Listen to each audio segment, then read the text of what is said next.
सो है guys, welcome back. दोस्तों, आज हम बात करेंगे लॉ की एक आंसर शीट की, जिसमें कि स्टूडेंट ने बहुत अच्छा स्कोर करा है। नॉर्मली ऐसे मार्क्स बहुत कम आते हैं लॉ जैसे सब्जेक्ट्स में।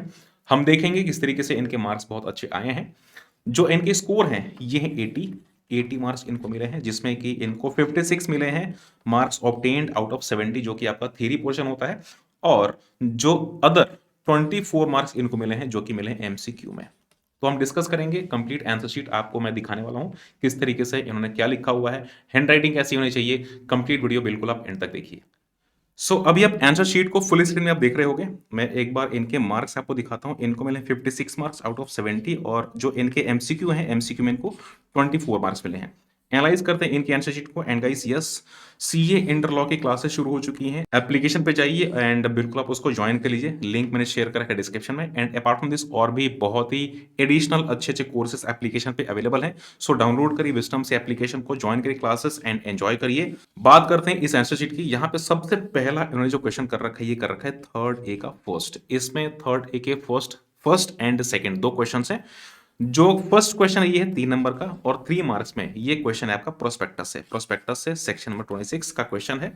इन्होंने इस क्वेश्चन को बहुत ही अच्छे से लिखा। सबसे अच्छी बात इन्होंने इनके लिखने का तरीका है। लिखने का तरीका क्या है देखिए।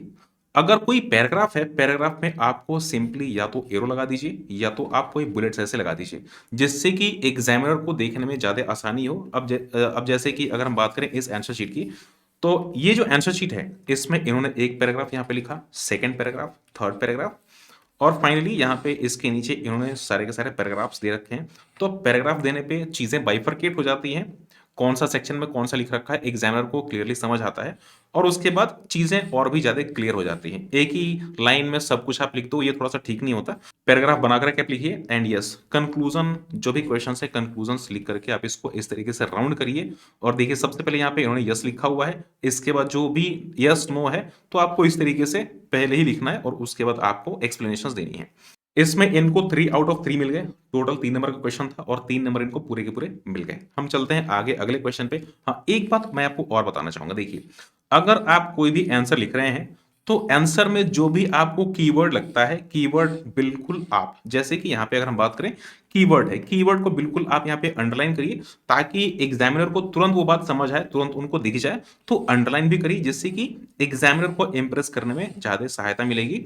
तो उससे आपका फायदा बिल्कुल होगा। थर्ड का ए का सेकंड है, यहां पे इन्होंने किया, और थर्ड के ए के सेकंड में इनको मिल गया 1 नंबर। ये जो क्वेश्चन था, ये क्वेश्चन था वैसे 2 नंबर का, इनको मिले हैं 1 नंबर। रीजन क्या है, इन्होंने जो एग्जाम्पशंस हैं, एग्जाम्पशंस में एक कंपनी का नाम यहाँ पे नहीं लिखा है। बाकी जो आपकी स्मॉल कंपनी है, स्मॉल कंपनी बहुत ही अच्छे से इन्होंने सब कुछ लिखा है, सब कुछ डिफाइन करा है। हालांकि अब डिफिनेशन चेंज हो गई है, तो इस पे बिल्कुल आप ध्यान दीजिएगा। ठीक है, इस बार आपका जो एग्जामिनेशन है मई 23 में इसकी डिफिनेशन चेंज है। इसको याद भी करके जाइएगा, क्योंकि बहुत इंपॉर्टेंट है क्वेश्चन। आने के चांसेस बहुत ज्यादा हैं, 4 नंबर में आ सकता है क्वेश्चन। ठीक है, हम बात करेंगे इसके बाद बी के फर्स्ट की, थर्ड बी का फर्स्ट। तो इसमें देखिए, इन्होंने सेम वही कॉन्सेप्ट इनका है, पैराग्राफ में किस तरीके से लिखना है। एंड इसमें एक चीज मैं आपको दिखाना चाहूंगा। देखिए, अगर आपने कोई भी क्वेश्चन सही तरीके से लिखा हुआ है, सब कुछ बेटर एक्सप्लेनेशन हैं, और आपने इस तरीके से बुलेट दे करके या इस तरीके से अगर आपने पैराग्राफ दे करके लिखा हुआ है, तो बिल्कुल आपके मार्क्स अच्छे मिलने वाले हैं। मार्क्स में कोई दिक्कत नहीं होती है। हाँ, अगर आप कोई ऐसी चीज लिखते हैं, कोई ऐसी चीज लिखते हैं जिससे कि एग्जामिनर को लगता है कि सही नहीं है, तो उस केस में आपके मार्क्स कटते हैं। और दूसरी बात ये भी है कि अगर बहुत सारे बच्चे पूछते हैं कि क्या सेक्शन नंबर लिखना इंपॉर्टेंट है, तो my answer is not so important for CA inter. CA inter में सेक्शन नंबर लिखना, this is not so important. लेकिन हाँ, अगर आप सेक्शन नंबर गलत लिखते हो, अगर आपको सेक्शन नंबर कंफर्म नहीं है, सेक्शन नंबर अगर आप गलत लिखते हो, तो ये ब्लंडर है, this is a blunder mistake. ये मिस्टेक्स बिल्कुल आपको नहीं करनी है। रीजन, आपके मार्क्स अब कट जाएंगे। आपके मार्क्स कट जाएंगे अगर आप गलत सेक्शन नंबर कोड करते हो। तो सेक्शन नंबर बिल्कुल सही कोड करिए। अगर आपको सेक्शन नंबर नहीं पता है, डोंट कोड सेक्शन नंबर। आगे चलते हैं। एक बार मैं आपको पूरी आंसर शीट इस तरीके से करके दिखाता हूं। यहाँ पे जो आंसर शीट है, इन्होंने ब्यूटीफुली लिखा हुआ है, सब कुछ बहुत ही बेहतरीन तरीके से, और इनके मार्क्स भी काफी अच्छे मिले हुए हैं। अगर आप चाहें तो इसको पज करके देख सकते हैं। हाँ, इसमें एक क्वेश्चन है, देखिए, ये नेगोशिएबल का क्वेश्चन है, 3C का फर्स्ट, और इसमें इनको मिले हैं 0 मार्क्स। रीजन क्या है, इनका आंसर गलत है। थोड़ा सा पहले मुझे लगता है कि ये कंफ्यूज थे। यहाँ पे इन्होंने पहले नो लिखा था, और नो लिखने के बाद यहाँ पे इन्होंने यस लिखा, और इसके बाद अपनी एक्सप्लेनेशन दी।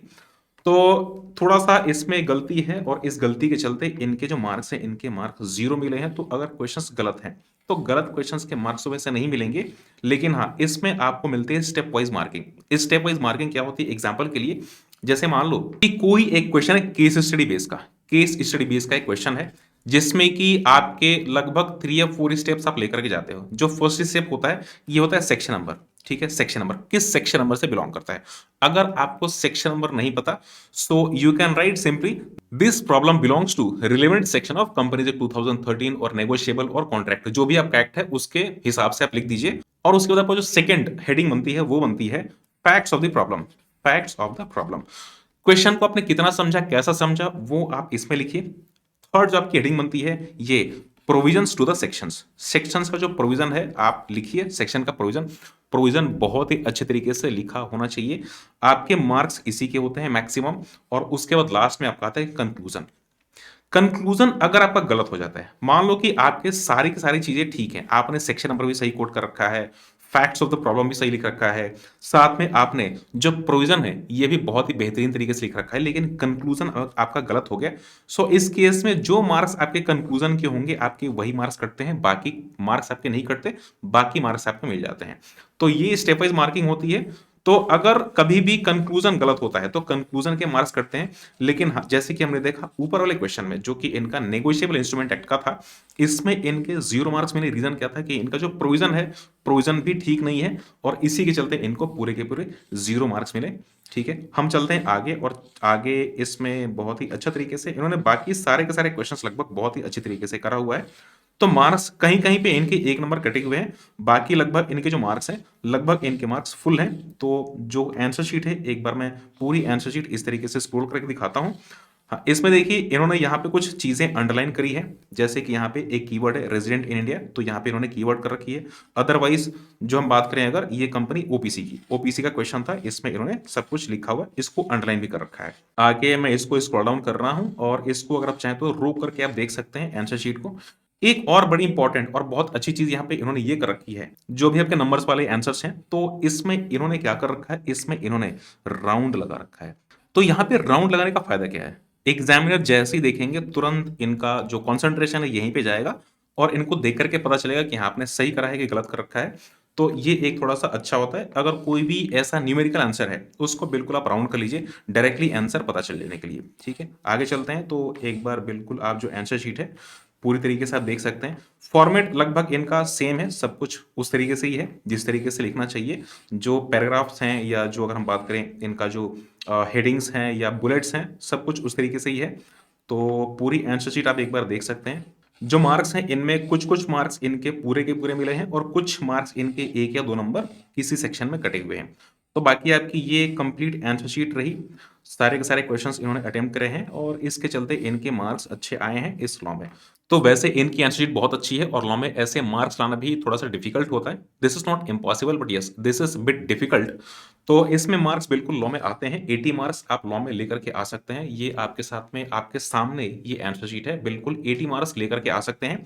सो ये रही आपकी answer sheet. And guys, yes, अगर आप भी चाहते हैं कि आपकी आंसर शीट एनालाइज हो, तो आप मुझे मेल करिए। मेल आईडी आपको स्क्रीन पे दिख रही होगी, मेल करिए, और आपकी आंसर शीट कुछ दिनों में एनालाइज होकर के और हमारे चैनल पे अपलोड हो जाएगी। हाँ, जो भी आपकी सिक्योरिटी है, सेफ्टी है, सब कुछ इसका ध्यान रखा जाएगा। जैसे कि जो भी चीजें, सब कुछ हमने पहले ही कॉन्फिडेंशियल कर रखी है, तो इसमें आपको कोई दिक्कत नहीं आने वाली। तो मेल कर सकते हैं, मेल आईडी आपको मिल जाएगी डिस्क्रिप्शन में, या वीडियो पे आप देख सकते हैं मेल आईडी, यहाँ पे आप मेल कर सकते हैं। एंड विजडम से एप्लीकेशन भी आप जरूर इंस्टॉल कर लीजिए। साथ में चैनल सब्सक्राइब करना बिल्कुल मत भूलिएगा। ऐसे बहुत सारी इंपॉर्टेंट वीडियोस, बहुत सारी चीजें आपको यहाँ पे मिलती रहती हैं। मेक श्योर चैनल पे subscribe and hit the bell icon. मिलते हैं नेक्स्ट वीडियो में, तब तक के लिए टेक केयर एंड बाय।